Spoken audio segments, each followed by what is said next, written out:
Vale, antes de empezar el vídeo, una aclaración, porque en la mayoría de mis análisis no me voy a centrar tanto en aquellas cosas que les han llevado a los personajes a ser así, o a actuar de esa forma, o a tener esa personalidad, ya que en la mayoría de series y de películas esto no es como relevante para la trama y no se muestra. En cambio, por ejemplo, en series como You o películas como El Joker, sí que tiene un importante peso la historia del personaje para que podamos entender un poco por qué actúa como lo hace. Pero en la mayoría de películas y de series no se profundiza sobre esto. Entonces es algo como bastante inútil que me centre en intentar como entender por qué el personaje hace lo que hace. Entonces, más bien va a ser un análisis de la personalidad del personaje en base a lo que vemos en la pantalla. Y ya está. O sea, era una puntualización así rápida. Vale.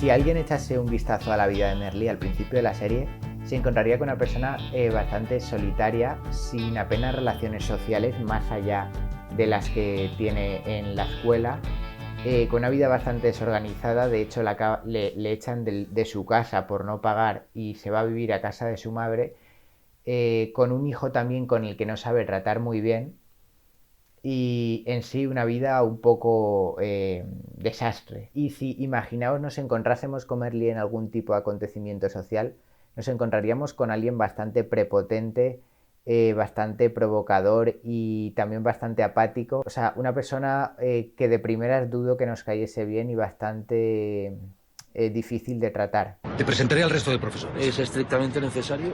Hombre, claro. La penitencia de siempre. Ahora bien, la pregunta es, ¿qué tiene que enseñarnos alguien así? Esta desgana y esta apatía que tiene Merlí es en gran parte por este desencanto que tiene con la sociedad en la que vive, porque no comulga en absoluto con la forma que tiene la gente de pensar sobre la mayoría de cosas, o la forma que tiene de esquivar ciertos temas tabús que él considera como bastante importantes. Un poco fruto de esto también nace, digamos, la parte que más admiramos de Merlí, y es que la forma que tiene de canalizar todo este desencanto con la sociedad y con el resto de personas es transmitir esto bajo una postura de disconformidad hacia los más jóvenes. Hace más de 2000 años que el poder nos dice lo que tenemos que hacer y pensar. Nos quieren sumisos y silenciosos. Pues que se vayan a la mierda.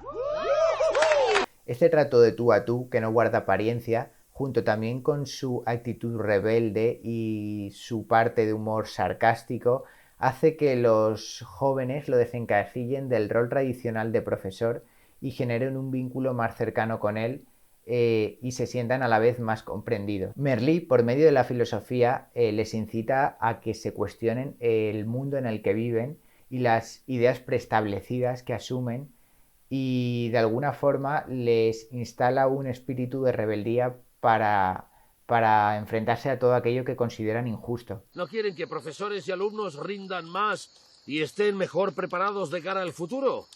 Pues si lo quieren realmente, que pongan aire acondicionado en las escuelas públicas, joder.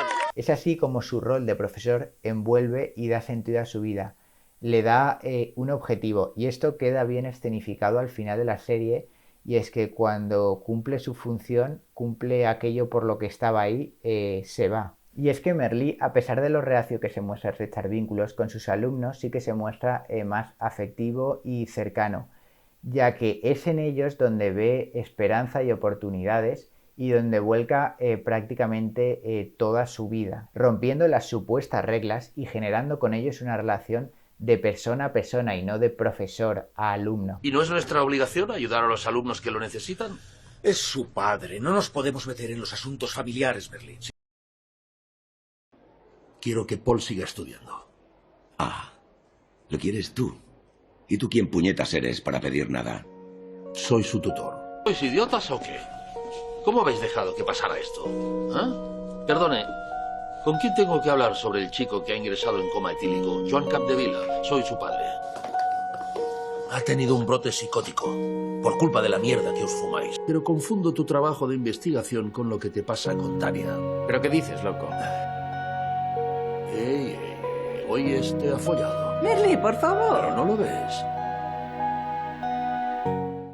Todo esto le lleva a Merlí a meterse en toda clase de conflictos personales, sociales, familiares, que hacen que extienda el caos allá por donde pasa. Y aquí es donde entramos en una de las constantes que marcan la vida de Merlí, que es el conflicto con las otras personas. A través de su carácter cínico y despreocupado, exhibe una forma de pensar bastante directa y poco ortodoxa, que le hace moverse en torno a un esquema más pragmático y racional, guiado más por sus propias convicciones que por propios formalismos o proximidad emocional hacia el resto.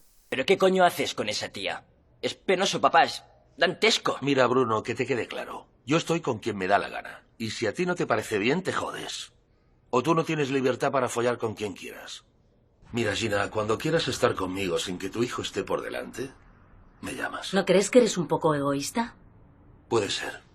Igual soy muy raro, pero mis parejas las elijo yo, no mi hijo. Esta forma de ser le provoca bastantes problemas con los demás, ya que prioriza sus propios valores e intereses por encima de los del resto. Pero le convierte al mismo tiempo también, digamos, en una persona más segura y confiada, capaz de salirse con la suya y de calar en los demás, de influir en los demás. Y es que, como más tarde veremos, en torno a estos momentos de conflicto, es donde se encuentran la mayoría de habilidades sociales que Merlí tiene. Merlí se siente muy cómodo en estas situaciones de conflicto y no tiene ningún reparo en confrontar cuando considera injustas las cosas. ¿Por qué no nos has dicho nada durante el fin de semana? ¿Por qué lo has ocultado? Joan me suplicó que no os dijera nada. Tendrías que reflexionar sobre por qué tu hijo tenía miedo de que lo supierais. Merlí. Resulta que lo escribimos entre todos los alumnos de la clase de los peripatéticos, que aceptaron mi propuesta. La madre que lo parió. Vale, y aquí me voy a detener un momento para que veamos cómo Merlí aborda las situaciones del conflicto y cómo esto se relaciona con un aspecto de su identidad y con su ego. Todas las personas basamos nuestro ego y nuestro orgullo en aspectos de nuestra identidad social, ya sean estos nuestros valores, nuestras ideologías, nuestras creencias, nuestra profesión, nuestro estatus, nuestra capacidad por destacar en algún aspecto determinado. Esta identidad es maleable y se ajusta a roles sociales que adquirimos a partir de nuestra personalidad y de nuestra interacción con los demás. Aprendemos así de forma sesgada qué es ser un buen profesor, qué es ser un buen alumno, qué es ser un buen padre o qué es ser una buena pareja. Y esto ocurre porque al mismo tiempo estos roles se adaptan a normas sociales de aquello que está bien o mal dentro de un determinado grupo o dentro de una determinada cultura o dentro de un determinado contexto. Normas implícitas con las cuales se regulan las interacciones entre amigos en un determinado grupo de amigos o las relaciones de pareja,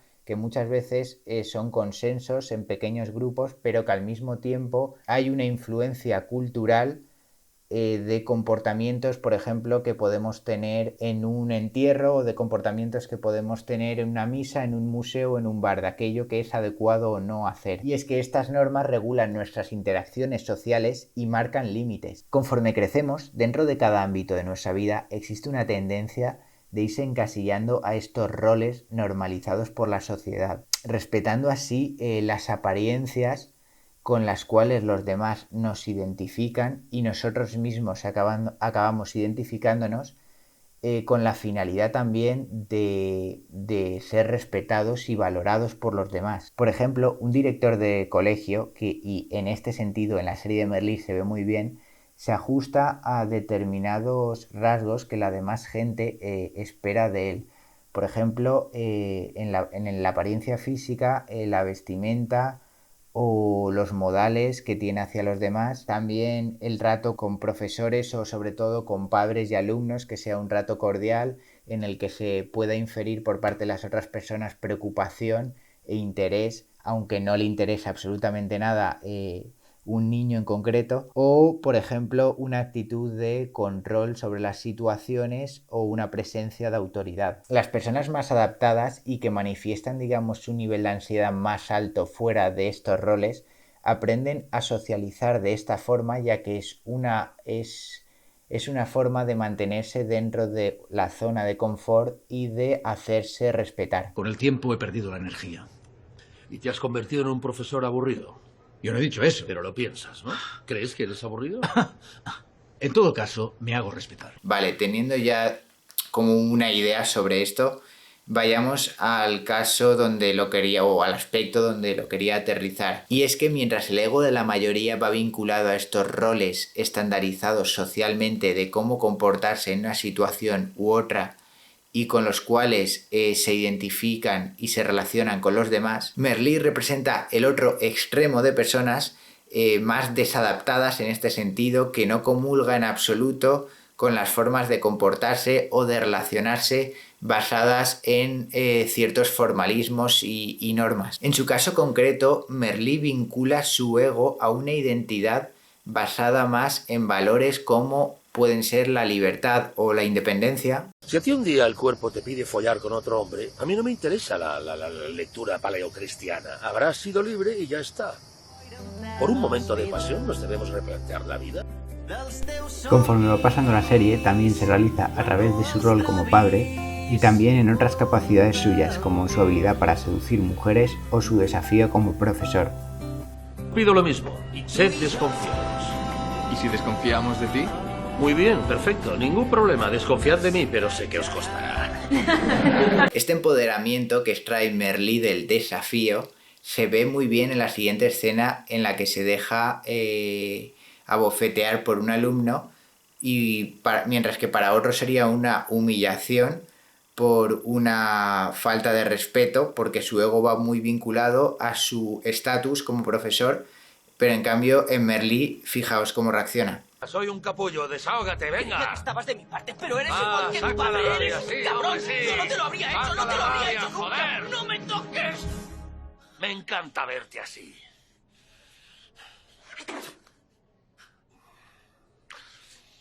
Y es que el ego de Merlí no está tanto en los roles o estereotipos sociales de cómo tiene que ser un buen profesor o de cómo tienen que ser las relaciones de pareja o cuál tiene que ser su rol como padre. Fantástico, me acabo de dar cuenta de que estaba grabando sin micro. En cambio, si le tocan aspectos como los mencionados antes, como su libertad o su independencia o su capacidad para influir positivamente en sus alumnos, aspectos que valora más, sí que se puede sentir más identificado y por lo tanto más afectado. Y un ejemplo de esto se escenifica muy bien en uno de los capítulos donde Merlí está completamente deshecho porque no sabe si ha hecho bien metiéndose tanto en la vida de sus alumnos. Siempre les he hablado de libertad, de cuestionarlo todo, de no tener miedo de nada. ¿Y si los he perjudicado con ese discurso? Es aquí donde quiero retomar el tema del conflicto y de Merlí. Y es que las personas no se enfadan con Merlí tanto porque no actúe de forma razonada en las cosas que hace, sino más bien por el desorden que provoca al no adaptarse al modelo establecido. A ver, Merlí, sí, yo sé que sabes motivar a los alumnos mejor que nadie y por eso me gusta tenerte en el instituto, pero no quiero problemas. Procura que tu talento sea más discreto, joder. Merlí hiere el ego de la gente vinculado al rol social que les identifica, cuestionando la autoridad de los padres sobre sus hijos, evidenciando la forma de enseñar de algunos profesores o tuteando al mismo director de la escuela. Merlí, joder, que esto es para los necesitados, hombre. Sí, Tony, tú lo has dicho, para los necesitados, y yo soy profesor. Y es que el ego de Merlí no queda mermado en las críticas del resto de la gente hacia él por no adaptarse a las normas, ya que el ego de él, como ya vimos, no va asociado o no va vinculado a este tipo de aspectos, y también porque sabe interpretar muy bien el rechazo de los demás como parte del proceso de exposición al mundo. Merlí es completamente consciente de lo que hace y aún así lo lleva a cabo, justificándose también en su buena intención y luchando por aquellos motivos que cree que le benefician a él o a la gente a la que él quiere. Justamente por todo esto que hablamos, por mostrarse invulnerable ante los ataques de los demás, por estar plenamente convencido de las ideas que defiende o por ser capaz de transmitirles a las otras personas que sus intenciones son sinceras y que persigue una buena causa, acaba siendo capaz de ganarse a la gente y de conseguir su confianza. Y al mismo tiempo, este carácter directo, espontáneo, desafiante, es el mismo por el cual más tarde el resto de gente le reconoce. Un ejemplo de esta estrategia que sigue Merlí en las situaciones de conflicto se escenifica muy bien en uno de los momentos en los que Merlí está discutiendo con la madre de uno de sus alumnos y la madre no quiere que vuelva para ayudar a su hijo porque cree que se ha saltado como ciertas normas de respeto o ciertos límites y no está para nada de acuerdo y quiere que se vaya. Basta, fuera de aquí. A mí Iván no me da pena. Le doy un poco de caña, le hago reír y le quito importancia al ataque de ansiedad que tuvo en la calle. ¿Te parece poco? Vomitó, no podía respirar, no puede salir de casa. ¿Hasta cuándo? Dime, ¿a qué edad le piensas decir que salga? ¿Y tú, Miriam? ¿Te has visto? ¿De casa al bar, del bar a casa? ¿Haces algo más durante el día? Aparte de lamentarte y trabajar. Eres un alma en pena. La madre se siente intimidada ante Merlí porque éste ocupa de forma descarada su espacio personal, se toma la confianza de opinar también sobre su vida y además pone en tela de juicio su rol de madre. Su ego queda fuertemente herido al sentir que le están faltando al respeto de forma bastante grave, ya que no está acostumbrada a que le hablen de esta forma y la reacción que tiene es cruzarle la cara y desahogarse de esta forma. Y fijaos cómo a partir de aquí rebaja su malestar emocional y se vuelve más receptivo y razonable, al ver también que Merlí ni se ha inmutado y que sigue con la predisposición de ayudarle. O somos positivos los dos y confiamos en él, o dentro de un año tendremos la misma conversación. Iván tiene que ver que te dedicas a cuidarte. Distráete un poco, sal. Tú también te ahogas aquí en casa. Libérate de tu hijo. Iván se sentirá más fuerte. Y como hemos visto, este ejemplo lo podríamos extender a muchas de las otras personas con las que Merlí tiene un conflicto, con las que confronta y que al final acaba ganándose su confianza y acaban teniendo una muy buena relación. Esto se escenifica muy bien en uno de los momentos en el que el propio director de la escuela, que muchas veces incluso había intentado echarle de la escuela, acaba defendiéndole delante de un inspector de enseñanza que se ha sentido, digamos, herido porque Merlí ha lanzado una indirecta en clase y acaba defendiendo su forma de enseñar y su forma de ser, él mismo, que era al que más había sacado de quicio en un principio. Podría haber dado la clase de manera más ortodoxa, ¿me explico? ¿Le estás justificando? No. Pero en vez de aparentar lo que no es, intenta que le conozcas de verdad, mostrándose tal y como es, provocador. Es su forma de ser y nadie le cambiará. Seguramente por eso gusta tanto a los alumnos. Y es que sí, aunque las formas de Merlí puedan ser cuestionables, al mismo tiempo son estas las que le hacen sobresalir. Y aunque no esté hecho para llevarse bien con todo el mundo, cosa que es sana, Merlí finalmente acaba ganándose la confianza de profesores, de padres, de alumnos y sobre todo de sus alumnos, que siempre recordarán la pasión por la enseñanza y el vínculo tan fuerte que estableció con cada uno de ellos. ¿Cuándo te vas a enterar? Tú deja de grabar, garrapata, que eres una garrapata, joder.